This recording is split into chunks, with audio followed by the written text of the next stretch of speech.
আজকের যে রাজনৈতিক প্রেক্ষাপট, যখন একটা মানুষ অনিশ্চয়তার হতাশার মধ্যে চলে যাচ্ছে এবং প্রত্যেকটি মানুষ বারবার চিন্তা করছে কি হবে, কি হতে পারে।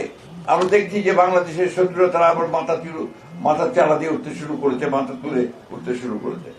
আমরা দেখছি যতই সময় যাচ্ছে ততই বাংলাদেশে একটা অ্যানার্কিক সিচুয়েশন, একটা পুরোপুরি একটা নৈরাজ্য সৃষ্টি করার অপচেষ্টা চলছে।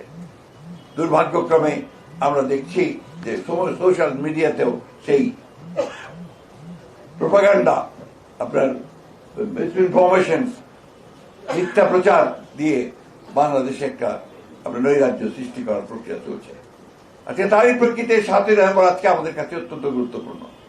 শহীদ প্রেসিডেন্ট জিয়াউর রহমান যেভাবে জাতিকে ঐক্যবদ্ধ করেছিলেন, আজকে একইভাবে আমরা দেখছি যে আমাদের নেতা জনাব তারেক রহমান সাহেব তিনি আজকে সেই সুদূর থেকে দেশকে ঐক্যবদ্ধ করবার চেষ্টা করছেন।